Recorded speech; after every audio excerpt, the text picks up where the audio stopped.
स्वीकार करनी चाहिए। और जो बदहाली है उसको अवसर में बदलना, इसकी कला को सीख लीजिए इस कहानी से। एक बार दो कैदियों को राजा ने मृत्यु की सजा दी।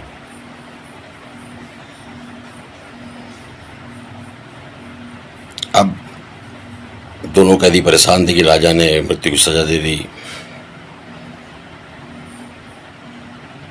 अब तो फांसी भी लटका देगा। दोनों को जब उनका समय आया ले जाया जा रहा था, जल्लाद लेके जा रहा था फांसी में लटकाने के लिए। तभी एक कैदी ने कहा, मुझे राजा से कुछ बात करनी है। मतलब अभी भी, मतलब जब अंतिम समय आ गया है, उसने अपनी जीने की चाह नहीं छोड़ी है।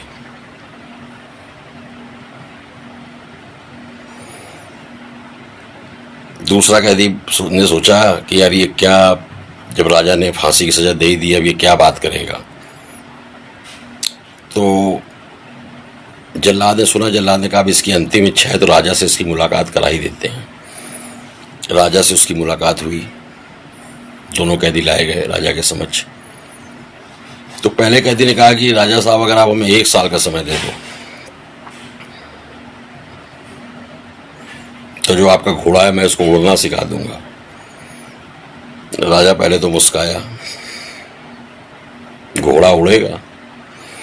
उसने कहा ठीक है, तुम्हारे पास कोई चमत्कार है, कोई जादू है तो तुम मेरे घोड़े को उड़ना सिखा दो 1 साल में। 1 साल क्या होता है, दे देता हूं तुमको, रहना जेल में और सिखाना उसको। अब दोनों कैदी वहां से ले जाए गए। अब जल्लाद केवल एक दूसरे कैदी को ही फांसी चढ़ाता। कुछ समय दिया गया क्योंकि कुछ विलंब हो गया था। तो दूसरे कैदी ने पहले कैदी से पूछा, ये तुमने क्या कहा, अभी फांसी चढ़ा जाते या 1 साल बाद चढ़ा जाते, एक ही बात थी। उसने कहा नहीं, 1 साल में 3 बातें हो सकती हैं।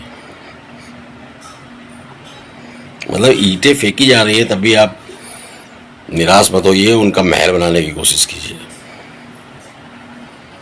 उसने कहा 3 बातें हो सकती हैं, ये सबसे महत्वपूर्ण है।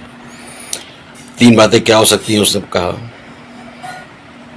उसने कहा या तो नंबर 1 घोड़ा मर जाएगा 1 साल में, तो बवाल खत्म उसको उड़ाने का। दूसरा, या राजा मर जाएगा, तो मैं तो आजाद घूमूंगा, सजा देने वाला ही मर गया। उसने कहा फिर तीसरा, तो उसने कहा हो सकता है मैं ही मर जाऊं 1 साल में। इस प्रकार अंतिम समय तक ईंटों की बरसात हो रही है तब भी अवसर सोचिए कि कैसे इन ईंटों को इकट्ठा करके महल बना लें, और उन ईंटों में छांटिए कि कौन सी सोने की ईंट है।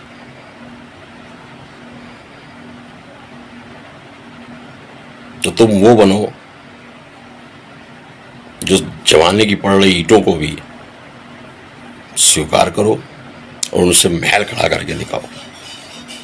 जय श्री श्याम। आज के लिए इतना ही।